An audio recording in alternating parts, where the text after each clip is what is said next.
So what is this place? Well, it's a bridge, no shit. And it's in pretty rough condition. I really like the graffiti, to be honest. It's pretty sweet, but the bridge has seen much better days. There's a lot of cracks and holes. You can see the rebar in a lot of places. Hey, as a beer. Yep. So why is exposed rebar such an issue? Well, here's our bridge, and it's made out of concrete. Now, concrete does well under compression, but terribly under tension. So as a solution, we put rebar inside the concrete so it can survive both forces. So if the rebar is sticking out of the concrete, it means that it's not doing its job correctly. And now the rebar can rust, making it even weaker than it already was. You can see the concrete boards kind of falling and coming down. There's been like no repairs. You can see a few spots where they've kind of patched it up a little bit, but not a lot. And that's for good reason. We don't have a lot of money to do this. There's also a lot of pipes dripping down, and that's not good.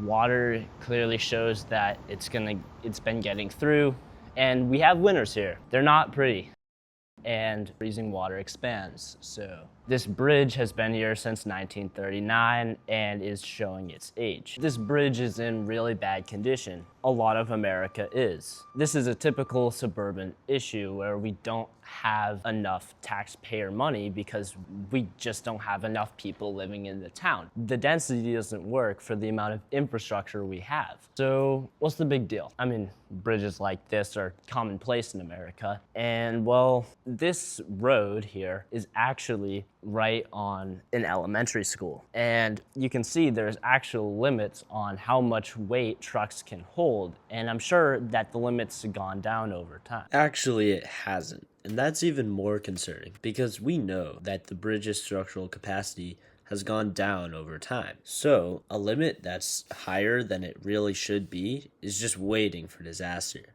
But more on that later. So big, heavy diesel school buses come across this bridge all the time. And, that's an issue. If we don't fix this bridge, well... Welcome back. And here's our bridge again.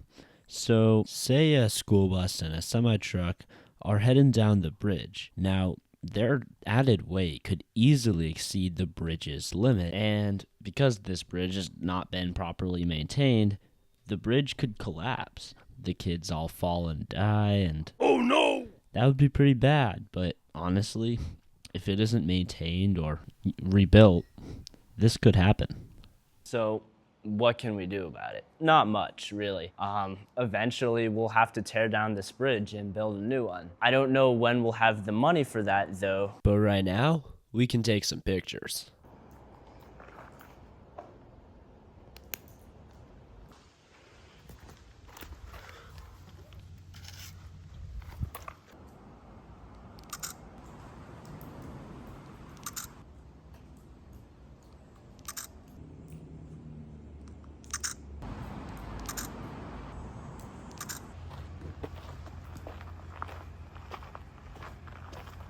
It isn't much better from the top of the bridge either.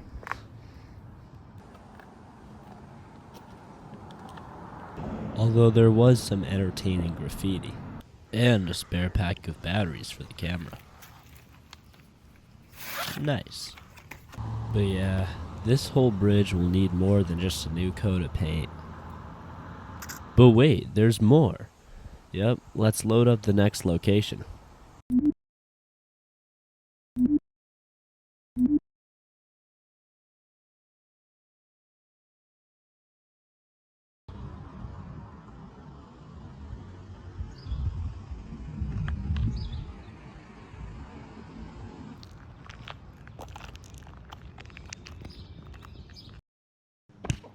So what is the deal with this place? Well, welcome to Coffin School. And this place has been abandoned since 2021. The reason why is actually a mix of multiple reasons. The amount of kids going through the public school system has just been decreasing for a while. And also, this school is pretty old.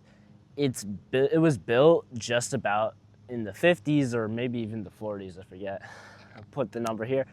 And it has a lot of issues. Asbestos was a thing at the time, and so it's very much in this building, and so was lead paint. Neither of that's really great for people, and that's also why destroying it is kind of a difficult option. And the reason why it was so forcefully evacuated was actually because of a furnace malfunction. The furnace started releasing carbon monoxide.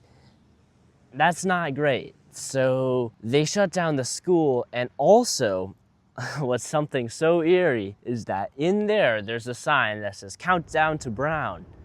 Brown is the new elementary school that was built and just about opened at the same time this school shut down. It's just one bigger school, and so these smaller schools were just kind of left here, abandoned, boarded up, and left to just kind of decay. The reason why this place hasn't been turned into anything else is actually a pretty decent story. And it ties in to why the bridge is also in the condition that it is. But for that, I think we need to sit down. So let's take a nice little spot.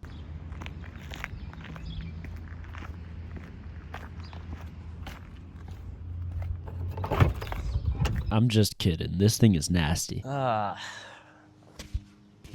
we've got a comfy spot here. All right, so there's a lot of things that led to this, but see, there was quite the corruption scandal in 2025, which is actually hilarious because Stalburg's corruption scandal was exactly 10 years earlier. So what exactly happened here? See, the state of Massachusetts released this requirement that towns that are close to MBTA commuter rail stops should zone parts of their town to be higher density. Now, this makes total sense. I mean, public transit works best when there's more density, more people to ride it. And Marblehead is still in quite a dense spot here. But Marblehead itself has fought so many times to stay undensified, to stay spread out as purely single-family homes. Of course, we do have a few higher density buildings, but not many. And some of the residents feel that they should keep it this way. But you see, that's not really an option. You can't just break the law. I mean, you can, and we did, but you kinda can't. So in 2025, when all of the town's residents came to vote, because we are a direct democracy, well, the people voted for 3A, which was the zoning law. The people voted so that we should have higher density zoning. Then a smaller group of people asked for a re-vote, and because in this smaller group of dedicated boomers, they voted again and said, no, 3A can't pass. So what does this mean? Well, it means that places like Coffin aren't going to be zoned up into higher density places that would bring in much more tax revenue because, again, cities make money, suburbs don't. Suburbs are in debt.